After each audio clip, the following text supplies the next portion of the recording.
Hello guys, good morning. Isang mapagpalang umaga po sa ating lahat. Kayo po ay nasa Munting Hardy ni Sir Mia Vlogs. And for today's update ay hindi po naging maganda ang araw na ito para sa akin dahil po after ko pong puntahan ng aking laurel plant or yung bay leaf na ito ay marami po siyang mga pest or mga aphids po na siyang nagsilipana sa kanyang mismong mga dahon at tangkay.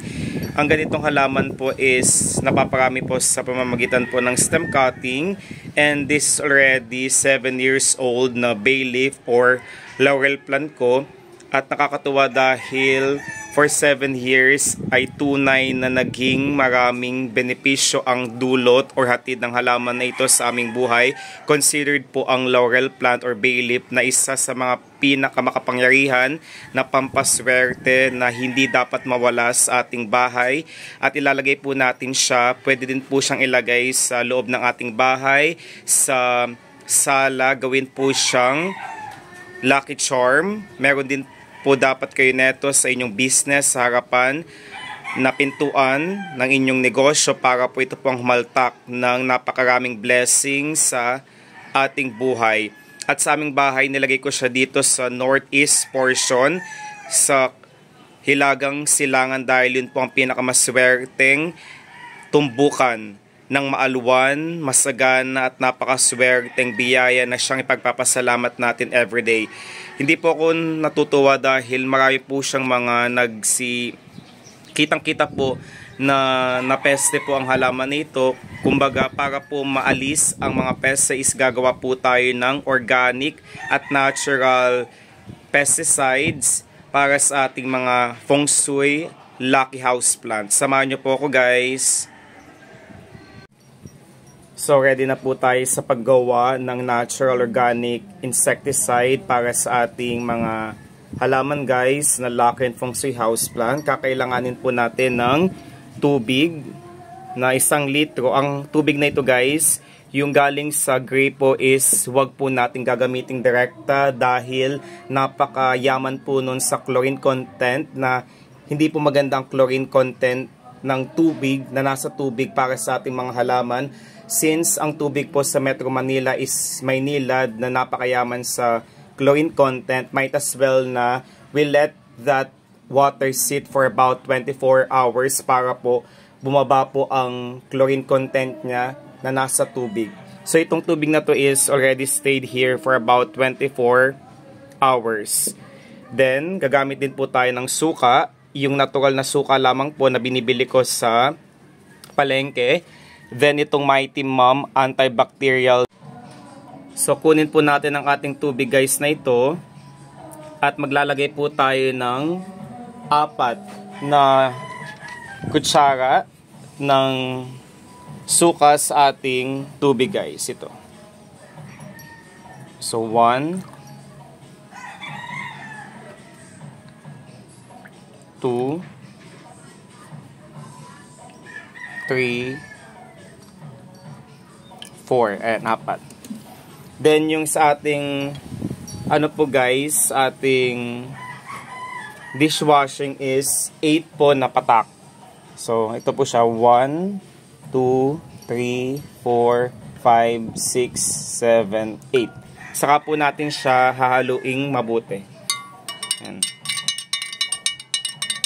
Sundin po natin ang pinaka measurement para po mas mabilis po or maging epektibo po ang pag-alis or pagtatanggal ng mga aphids or insekto doon sa ating mga halaman na pinakita ko kanina.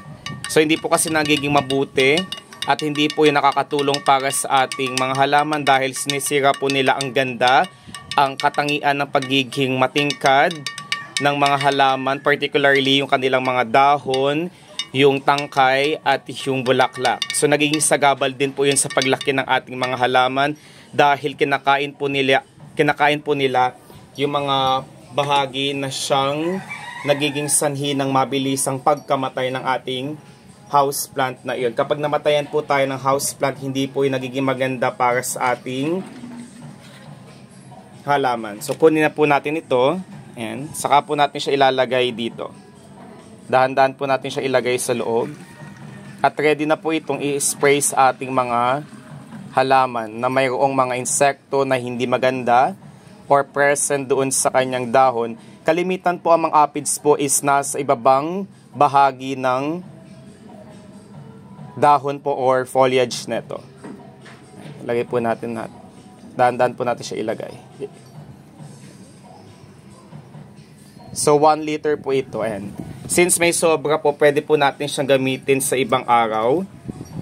Ayan. At ready na po siya na spray sa mga halaman na sa tingin nyo is meron po siyang mga aphids or may mga insekto na hindi nakakabuti para sa mga halaman na iyon. So i-spray na po natin siya, guys.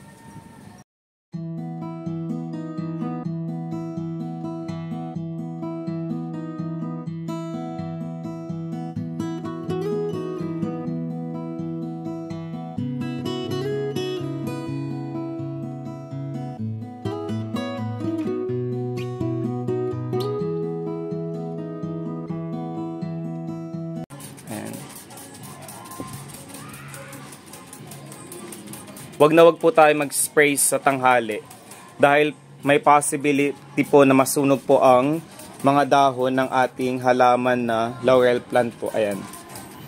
Then titignan natin siya kung talagang epektibo ang ganitong insecticide after 1 week. Babalikan po natin siya.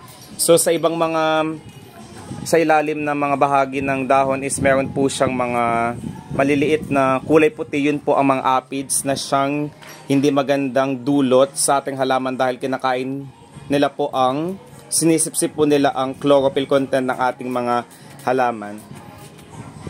Ito po ang aking vlog for today, guys. Nawa po ay nakakuha po kayo ng mga epektibong kaalaman na siyang magagamit po natin sa mga halaman para po makapagbigay palalo sila na napakaraming blessing or biyaya. Hanggang sa muli po, ingat po tayong lahat. Babalikan po natin ito after 1 week.